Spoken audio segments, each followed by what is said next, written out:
Yeah, I mean, we got him down there. And ESPN Radio, Cade, and everybody's on the sideline. 56-yard field goal to win the game. You know, see your just coach running around. watching. What's your first emotion after that kick went in? And I'm honestly, I'm sitting on the bench by myself.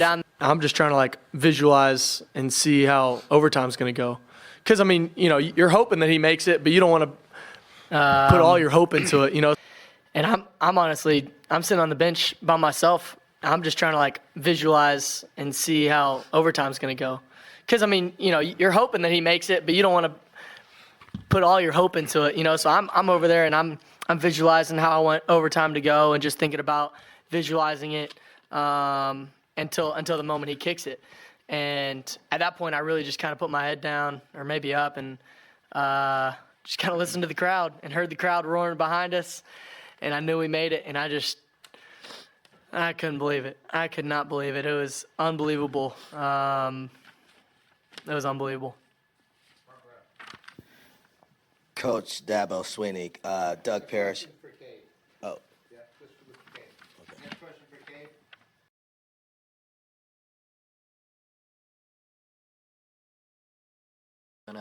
Sorry, Steve Reedy from the Associated Press. Didn't look like you guys were going to even get here, and then to get here, win it the way you get it, and you know, win it the way you did, and then possibly get a, you know, first round bye as well. I mean, what's this this roller coaster of 8 days been?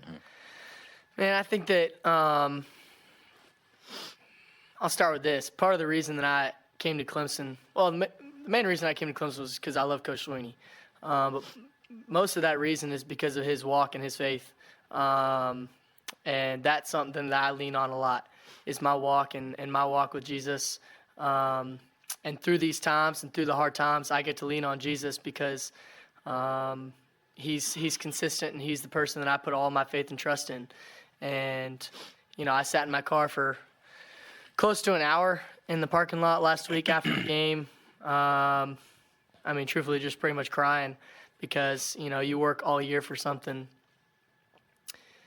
Literally, you wake up every single morning and you chase something, and to be that close, and in the moment you're thinking something we chasing just got taken away from us. And then I finally decided to go home, and I didn't really want to see anybody. I get to my house, and my roommates are watching the game, and I go up.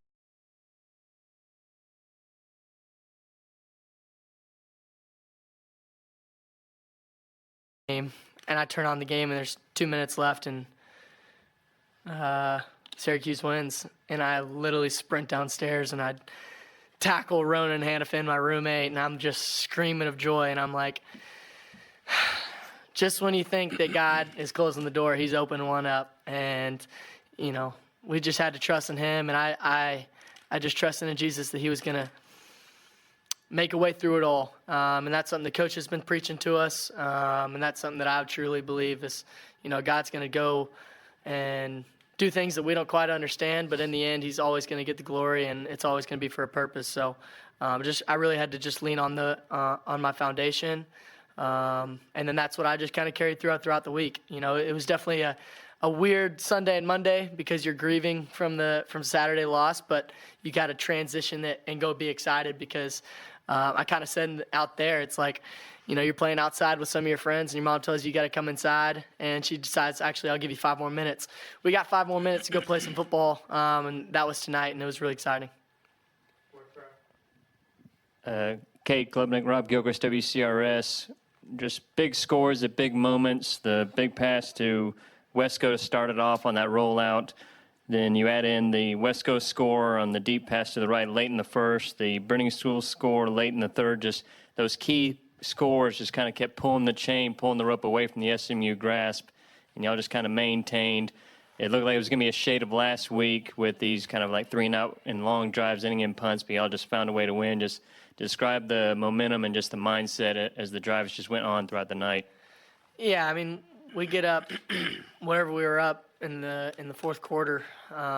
As an offense, we got to just keep doing what we're doing. We got to just go finish the game and put it away, truly put it away, and make it unreachable. Because that's what our job is. You know, we'd been playing really well all night and been playing just really efficiently and doing our job. All 11 guys doing our job.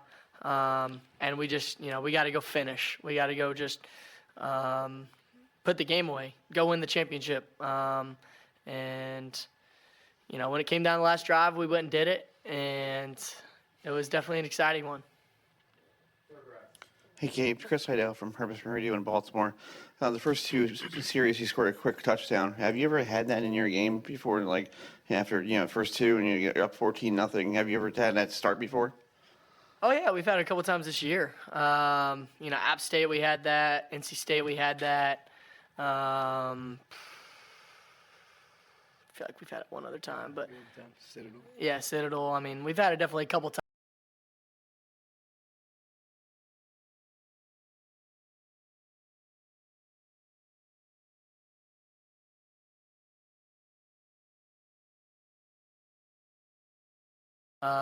That was huge. Defense getting the stops, turnover.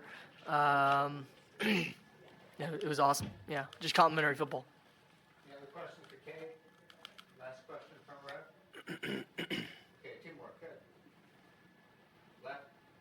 Steve Helwick, SB Nation. Cade, you guys had 3 touchdowns in the first quarter, just 1 in the last 3. What kind of adjustments do you see from SMU's defense, which made it harder to score later in the game? I'll probably have a better answer after I really go back and watch it, because you're just kind of in the moment sometimes, and you're just kind of playing throughout the game. But, that's a really good football team. I mean, don't take that away from them. They're the number 8 team in the country, and they're 11-1 coming in this game. They're not just gonna. Coach Sweeney's been saying they're not just gonna bow down to you. So got to give credit to them. They're a team that just fought to the very end, literally the very, very end. So really well-coached team. You can tell they made some definitely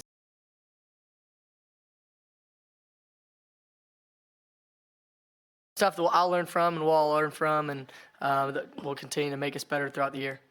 Last question from Chapel Fowler with the State. Kate, on that very last completion to Antonio, just kind of take us through the play call, what you were looking for, and kind of how that specific play got executed to set up the field goal.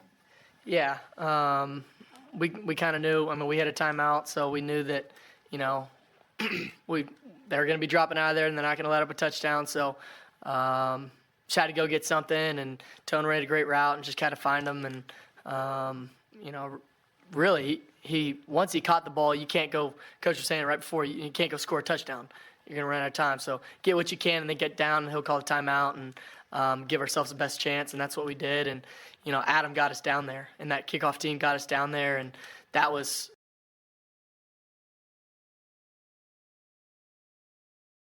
We're about to get the ball on the 25 with 16 seconds left, and we get it on the 40, 45, or whatever. Where were we? Somewhere around there? 45 with 9 seconds left. So that